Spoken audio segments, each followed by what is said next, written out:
తెలంగాణ 2 రాష్ట్రాలలో కూడా మీకు ఎలాంటి న్యూస్ అయినా 24 అవర్స్ కాదు 1 సెకండ్లో మీ అందరి ముందు ఉండాలి అంటే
అక్కడి నుంచి జేసీబీలు వస్తున్నాయి. జేసీబీ నుంచి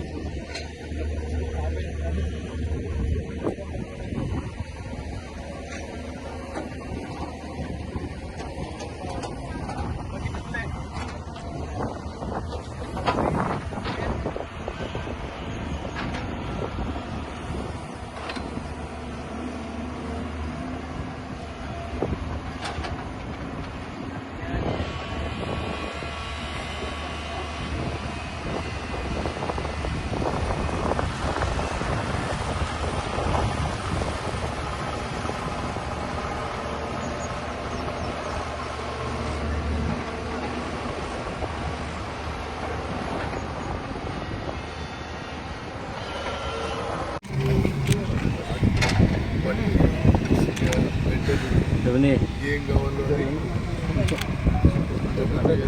మొత్తం కూడా కోఆపరేట్ చేస్తారు. బట్ ఇది పవర్ ఫుటింగ్లో కదా ఫ్లడ్ లైట్ బట్టి లైట్ కూడా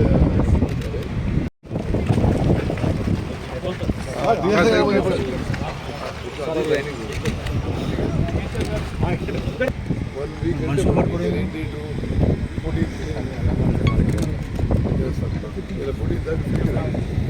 సో మీకు కలెక్టర్ ప్రాంత సుదీర్ఘకాలం ప్రజాప్రతినిధిగా నేను స్వయాన ఈరోజు ఈ 3 చోట్ల గండ్లు పూల్చడానికి నేనే ఫీల్డ్ మీదకి వచ్చి మరి క్షేత్రస్థాయిలో ఇంజనీర్లతోని కాంట్రాక్ట్తో మాట్లాడి పనులు వేగవంతం చేసే ప్రక్రియలో మా ఆతృతతో మా చిత్తశుద్ధితో ఇక్కడికి రావడం జరిగింది. మరి రాష్ట్ర వ్యాప్తంగా కూడా అన్ని పనులు వెంటనే ఎస్టిమేట్స్ పూర్తి చేసి షార్ట్ టెండర్ ప్రక్రియ పూర్తి చేసి పనులు మొదలు పెట్టాలని చెప్పి చాలా స్పష్టమైన ఆదేశాలు ఇవ్వడం జరిగింది.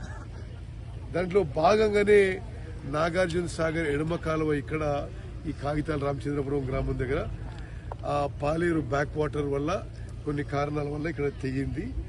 ఇది నేను ఇప్పుడు చీఫ్ ఇంజనీర్ రమేష్ బాబు గారు మరి ఒక ఫర్మ్ డిఎస్ఆర్ కని ఈ పని అప్పచెప్పడం జరిగింది. వారు ఏమన్నారంటే ఈరోజు 15వ తారీఖు నార్మలీ ఇటువంటి ఈ బ్రీచ్ పూడ్చడం మరి నెల రోజులు పడుతుంది, కానీ మేము ఏమనంటే నైట్ అండ్ డే పని చేయాలి. ఆ ఫ్లడ్ లైట్ కూడా పెట్టించినాం. ఫ్లడ్ లైట్ లో పెట్టి డే అండ్ నైట్ పని చేయాలనే ఉద్దేశంతో ఫ్లడ్ లైట్ కూడా పెట్టడం జరిగింది. 24 నేను మళ్ళీ ఈరోజు 15వ తారీఖు వారం లోపల అంటే వచ్చే ఆదివారం లోపల ఈ బ్రీచ్ పూర్తయి ఈ కాలువలో నీళ్లు పారే విధంగా మా ప్రక్రియ ఉంది. అదేవిధంగా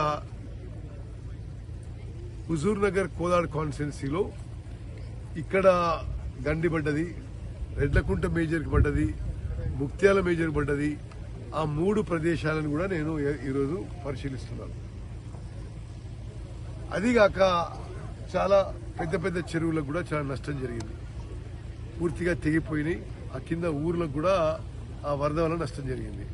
నారాయణపురం చెరువు, ఊరుగడ్డ, చౌటుపల్లి, ఇవన్నీ చెరువులకు కూడా వెంటనే ఈ రోజే ఎంత అమౌంట్ అయితే అంత అమౌంట్ మంజూరు చేసి మేము ఈ పనులను మొదలు పెడుతున్నాం. తప్పనిసరిగా ఈ పంట ఆదుకోవడానికి, రైతులకి మేలు చేయడానికి మా ప్రభుత్వం ఏమి చేయాలో చేస్తుందని చెప్పి కూడా నేను మనవి చేస్తూ, మరి ఈరోజు ఇక్కడికి హుజూర్ నగర్ కోదాడ్ కాన్స్టిట్యున్సీలో ఈ ఎన్ఎస్పి లెఫ్ట్ కెనాల్ పై ఈ బ్రీచ్, రెడ్లకుంట మేజర్ పై ఆర్లగూడెం గ్రామం దగ్గర, ముక్త్యాల మేజర్ పై కరకాలగూడెం గ్రామం దగ్గర ఈ బ్రీచ్లు నేను స్వయాన పరిశీలన చేసి పనులు మొదలు పెట్టడానికి రావడం జరిగింది.